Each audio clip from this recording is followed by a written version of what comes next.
ठंडी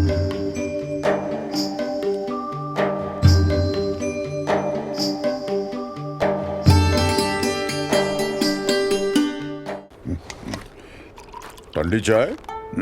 हमारे पास बादाम है, किशमिश है, काजू है, अखरोट है। तुम्हारे पास क्या है? मेरे पास सेलो है, गर्मा गर्म चाय। सेलो वैक्यू स्टील की थर्मोसील टेक्नोलॉजी रखे गर्म को गर्म और ठंडे को ठंडा 24 घंटे। ये ठंडा भी रखता है? ठंडा लस्सी पिएगा? सेलो वैक्यू स्टील फ्लास्क रखे गर्म या ठंडा 24 घंटे। नमो अरिहंताणं नमो सीताणं नमो आयर्याणं नमो वज्रायाणं नमो लोय सब्बसाहुणं येषु पंचेनोकारो सप्पपापप्रणाशनो मंगलानंच सव्वेसिं पद्मं हवै मंगलम मंगलम भगवान वीरो मंगलम गौतम प्रभु मंगलम शूलिभद्राद्या जैनो धर्मोस्तु मंगलम अंगूठे अमृतवसे लौकिकराभण्डार श्री गुरु गौतम समरी वांछित फलदाता ज्ञानदान क्रियाशील तपस्यागे सुग्र रखा भक्ति सूर्य आचार्य प्रेम सूर्य आचार्य जयंतु जैन शासने अज्ञानदम निरांदानम ज्ञानांजन शलाकया नेत्रमुन्मीलितं येन तस्मै श्री गुरुवे नमः तस्मै श्री गुरुवे नमः तस्मै श्री गुरुवे नमः। ध्यान मूलं गुरुर्मूर्ति पूजा मूलं गुरुर्पदम् मंत्रमूलं गुरुर्वाक्यं मोक्षमूलं गुरुकृपा। जिया जिया सदा जिया प्रेम सूरीर महामना सौम्य मूर्ति दया पूर्णो जैनाचार्यो वर प्रद। एक बार आचार्य चाणक्य के पास 3 युवान जाते हैं। जब आचार्य श्री के घर वह गए, उन्होंने देखा चाणक्य जी कुछ लिख रहे थे। तीनों जाके उनके सामने बैठ गए। आचार्य जी का लिखना खत्म हुआ। तीनों युवानों ने चाणक्य जी से कहा, हमारे तीनों की कोई बात के लिए लड़ाई हो गई है, झगड़ा हो गया है, उसका निवारण आपको करना है। आचार्य श्री ने बताया, बताओ कौन सी बात के लिए आपका झगड़ा हुआ है, कौन सी बात के लिए आपकी लड़ाई हुई है। पहले युवान ने कहा, आचार्य श्री मैं ऐसा मानता हूं कि संपत्ति की शक्ति सबसे बड़ी शक्ति होती है, और संपत्ति की शक्ति जिसके पास होती है वह इंसान शक्तिशाली कहा जाता है। संपत्ति की शक्ति जिसके पास होती है वह इंसान दुनिया में ताकतवर कहा जाता है। दूसरी युवान ने कहा, आचार्य श्री मैं यह मानता हूं संपत्ति सेकंड नंबर पर है, सत्ता पहले नंबर पर है। सत्ता की शक्ति सबसे बड़ी शक्ति होती है। सत्ता की शक्ति जिसके पास है उसे सबसे बड़ा माना जाता है। सत्ता की ताकत जो लेकर बैठा है वो दुनिया में सबसे बड़ा ताकतवर व्यक्ति है। तीसरी युवान ने कहा, आचार्य श्री मैं अलग मानता हूं, मुझे लगता है संबंधों की शक्ति सबसे बड़ी शक्ति होती है। किसी के साथ हमारा परिचय होना यह सबसे बड़ी बात होती है। कई काम ऐसे होते हैं जो संपत्ति से नहीं होते, कई काम ऐसे होते जो सत्ता से नहीं होते लेकिन परिचय से हो जाते हैं। तीनों के अपने अपने तर्क थे खुद के पास। पहला कहता था कि संपत्ति से पूरी दुनिया चलती है, बिना संपत्ति कुछ काम होता नहीं है, तो संपत्ति की शक्ति सबसे बड़ी है। दूसरा कहता था चाहे संपत्ति आपके पास हो लेकिन आपके पास यदि पावर नहीं है, यदि आपके पास सत्ता नहीं है तो कुछ काम होता नहीं है, इसके लिए सत्ता की बड़ी शक्ति सबसे बड़ी है। और तीसरा मानता था कि नहीं, संपत्ति भी नहीं हो, सत्ता भी नहीं हो, लेकिन संबंध आपके किसी के साथ मजबूत हो तो आपके काम हो सकते थे। तीनों के अपने अपने तर्क थे, तीनों की अपनी अपनी विचारधारा थी, तीनों की अपनी अपनी मान्यता थी, तीनों लोग अलग अलग बात लेकर बैठे हुए थे। आचार्य श्री ने बताया आप तीनों मेरे पास आए हो, बहुत आनंद की बात है, लेकिन मैं आपको बता दूं, न संपत्ति की शक्ति सबसे बड़ी होती है, न सत्ता की शक्ति सबसे बड़ी होती है, न संबंधों की शक्ति सबसे बड़ी होती है। तीनों में से कोई शक्ति बड़ी नहीं है। तीनों युवान आश्चर्यचकित हो गए। आचार्य श्री आप कैसी बात करते हो? चाणक्य जी आप कैसी बात करते हो? आप भारत के महान दार्शनिक होते हुए भी आप कह रहे हो कि संपत्ति की शक्ति नहीं है, आप कह रहे हो सत्ता की शक्ति नहीं है, आप कह रहे हो संबंधों की शक्ति नहीं है, हम कैसे मान ले? तो आचार्य चाणक्य ने इतना ही बताया था। उसने कहा था ये दुनिया में दो ही शक्ति सबसे बड़ी है, एक समझ शक्ति और दूसरी सहन शक्ति, और कोई शक्ति दुनिया में बड़ी नहीं है। उसने बता दिया कि समझ शक्ति जिसके पास है वह आदमी ताकतवर है, और सहन शक्ति जिसके पास है वह आदमी ताकतवर है। बाकी कोई भी शक्ति आपके पास हो, लेकिन आपके पास यदि समझ शक्ति और यदि सहन शक्ति नहीं है, आपकी वो शक्ति कोई काम नहीं लग सकती। वो शक्ति आपके नुकसान के लिए बन सकती है, वो शक्ति आपके मुनाफे के लिए नहीं लेकिन लॉस के लिए बन सकती है। दुनिया में दो ही सबसे बड़ी शक्ति है, एक समझ शक्ति, एक सहन शक्ति। संपत्ति धरी की धरी रह जाती है, सत्ता कब 3 साल 5 साल 7 साल खत्म हो जाते हैं, पद के नीचे उतर जाने के बाद आपकी कोई वैल्यू तक नहीं रहती। जहां पे पूरा देश सैल्यूट करता है, पद के उतर जाने के बाद कोई आपके सामने देखने तक तैयार नहीं होता है। संबंध भी सभी स्वार्थवश है।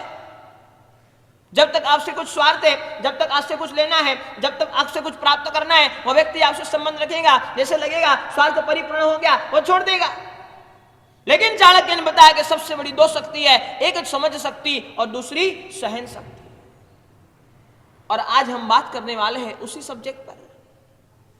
आज का प्रवचन का विषय हमने रखा है, दुनिया को जो जीते वह वीर होता है। दुनिया को जो जीते वह वीर होता है, और खुद को जो जीते वह महावीर होता है। अरे दुनिया जीतने वाले तो बहुत सारे लोग हैं। कई लोगों ने दुनिया जीत ली।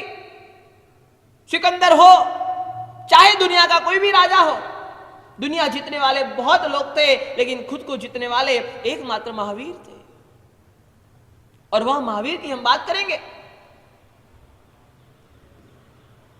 कल बड़े आनंद के साथ, उल्लास के साथ, उमंग के साथ, हर्षोल्लास के साथ हमने जन्मोत्सव मनाया। जन्म उत्सव किया प्रभु का, जन्म का वांछन किया प्रभु का। पूरे भारत भर में सभी संघों में करीबन करीबन, चाहे लॉकडाउन था चाहे कोरोना था, पर सभी ने मर्यादा में रहकर अपनी शक्ति अनुसार लिमिटेड लोगों की संख्या में यह आयोजन चालू रखा, अपनी परंपराओं को तोड़ा नहीं। किसी न किसी ढंग से, चाहे 5 व्यक्ति को बुलाकर, चाहे 10 लोगों को बुलाकर, चाहे 15 लोगों को बुलाकर, लेकिन जन्मवांचन, चौथ स्वप्न दर्शन, पारना झुलाना, सभी कार्य करीबन करीबन सभी संघों में प्रायः हुए हैं। कल प्रभु का जन्म हुआ, आज प्रभु आगे चलेंगे। प्रभु के जीवन चरित्र को हमें देखना है, प्रभु के जीवन चरित्र को हमें जानना है। हम महावीर के संतान है, महावीर के वंशज है, महावीर का संघ हमें मिला है, महावीर का शासन हमें मिला है, लेकिन आज तक हमने महावीर को जानने की कोशिश नहीं की। आज तक महावीर को हमने जाना नहीं। बस पता है परमात्मा महावीर है। अरे हमारा तो प्रबल पुण्योदय है कि मूल नायक भी परमात्मा महावीर। लेकिन फिर भी आज तक जो एंगल से मैं आपको दिखाना चाहता हूं, जो एंगल से मैं आपको ले जाना चाहता हूं, वो एंगल से आज तक हमने परमात्मा महावीर को देखा नहीं है। और इसीलिए मैं कह रहा हूं कि दुनिया को जीतने वाले बहुत सारे लोग हैं। दुनिया को कई लोगों ने जीत लिया, चाहे संपत्ति के क्षेत्र में, चाहे सत्ता के क्षेत्र में, चाहे धन वैभव के क्षेत्र में, चाहे समृद्धि के क्षेत्र में, चाहे संबंधों के क्षेत्र में। दुनिया को जीतने वाले कई लोग हैं, लेकिन खुद को जीतने वाले तो एक महावीर ही होते हैं। उसकी बात आज हम करने वाले हैं, कैसे खुद को जीता। और एक चीज समझ लेना, दुनिया की लड़ाई आदमी बहुत आसानी से जीत लेता है। उसके पास बल होता है, उसके पास सैन्य बल होता है, उसके पास ताकत होती है, उसके पास संपत्ति होती है, दुनिया की लड़ाई जीत लेता है। कोई भी कोर्ट में केस जीत लेता है, परिवार की लड़ाई जीत लेता है, अपने दुश्मन से जीत लेता है, सब जगह जीत लेता है, लेकिन खुद से जीतना बहुत कठिन होता है। क्योंकि जब हम खुद की लड़ाई शुरू करते हैं, एक मन कहेगा मुझे तपस्या करनी है, एक मन कहेगा कि नहीं मुझे तो भोजन करना है, एक मन कहेगा मुझे संयम के मार्ग पर जाना है, एक मन कहेगा नहीं मुझे संसार में रहना है, एक मन कहेगा मुझे योग और त्याग के मार्ग पर जाना है, एक मन कहेगा मुझे भोगों के मार्ग पर जाना है, एक मन कहेगा मुझे रात्रि भोजन नहीं करना है, एक मन कहेगा मुझे रात को 12 बजे भूख लगी है मुझे भोजन करना है।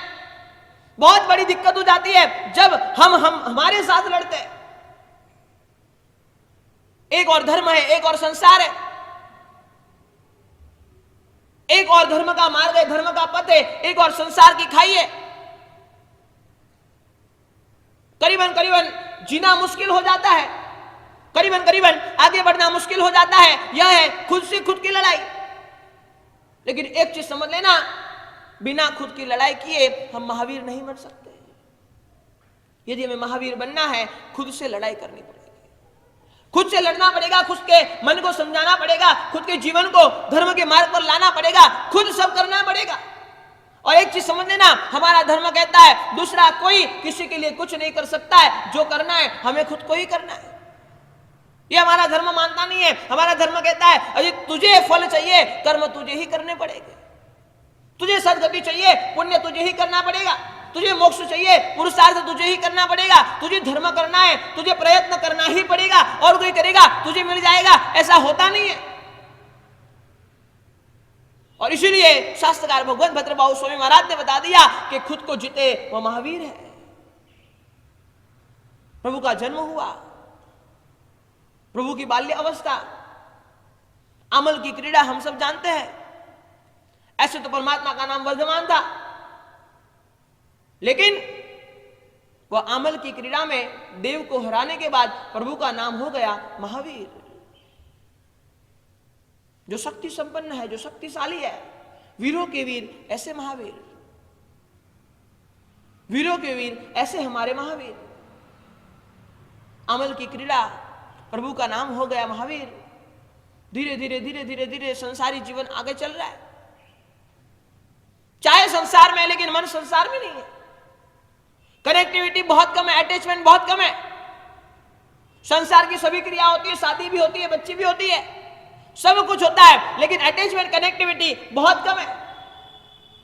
और जैसे ही माता पिता का देहांत होता है,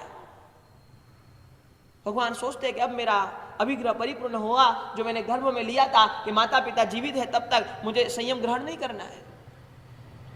अभिग्रह परिपूर्ण हुआ। नंदीवर्धन को बात करते, नंदीवर्धन मुझे संयम लेना है। नंदीवर्धन ने कहा भाई कैसी बातें कर रहे हो, अभी अभी माता पिता का देहांत हुआ है, ऐसे में मैं दो आघात एक साथ कैसे झेलूंगा। मेरा तो कुछ सोचो, मेरे बारे में तो कुछ सोचो। माता पिता चले गए, आप चले जाओगे, मेरा जीवन कैसे चलेगा। तब परमात्मा ने कहा ठीक है नंदीवर्धन, तेरी भावनाएं तो 2 साल और मैं संसार में रहूंगा, 2 साल संसार में रहूंगा, लेकिन साधु जैसा जीवन जीऊंगा। सच्चित कोई चीज का मुझे उपयोग नहीं करना है, पानी भी जल भी सच्चित मुझे वापरना नहीं है।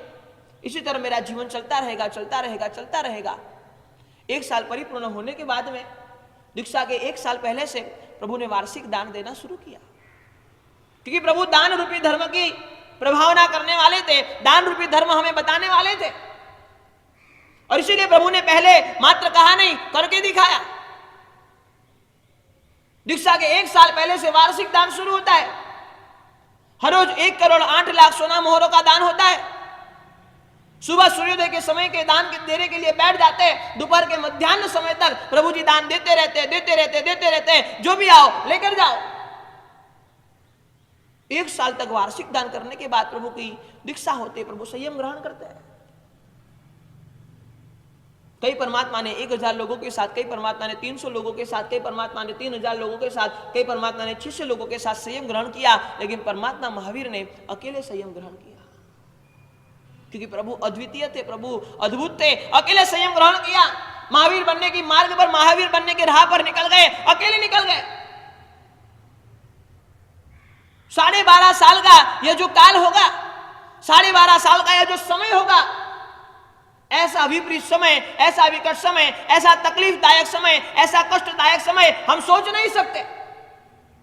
12.5 साल तक जो प्रभु ने अद्भुत साधना की, 12.5 साल तक प्रभु ने जो अद्भुत आराधना की, 12.5 साल तक प्रभु ने जो कष्टों को सहन किए, हम सोच नहीं सकते। और ऐसे कष्टों को सहन करने के बाद प्रभु को केवल ज्ञान और केवल दर्शन की प्राप्ति होती है। लेकिन आज हम बात करेंगे साधना काल की। क्या प्रभु ने साधना की? क्या प्रभु ने अद्भुत साधकत्व दिखाया? क्या धर्म के मार्ग पर चले? क्या धर्म के राह पर चले? क्या प्रभु का जीवन था? दीक्षा लेने के बाद तुरंत ही प्रभु को जो गोशीर्ष चंदन से विलेपन हुआ था, और वह विलेपन की वजह से मधुमक्खियां प्रभु के आसपास आ जाती है, प्रभु को डसने लगती है, प्रभु को डंक देने लगती है, प्रभु को काटने लगती है, लेकिन फिर भी प्रभु निश्चल ध्यान में खड़े हैं। एक चीज समझ लेना, प्रभु महावीर की 12.5 साल की साधना काल एक ही सूत्र में यदि हम समझना चाहे, एक ही सूत्र प्रभु महावीर ने हमें समझाया। 12.5 साल के साधना काल में प्रभु को यदि 12.5 साल के साधना काल को हम एक ही सूत्र में समझना चाहे तो इतना ही सूत्र है, सबका सब कुछ शक्ति होने के बावजूद प्रसन्नता से सहन करते चले। ठंडी चाय? हमारे पास बादाम है, किशमिश है, काजू है, अखरोट है। तुम्हारे पास क्या है? मेरे पास सलो है, गर्मा गर्म चाय। सेलो वैक्यूम स्टील की थर्मोसील टेक्नोलॉजी रखे गर्म को गर्म और ठंडे को ठंडा 24 घंटे। ये ठंडा भी रखता है? ठंडा लस्सी पिएगा? सेलो वैक्यूम स्टील फ्लास्क रखे गर्म या ठंडा 24 घंटे।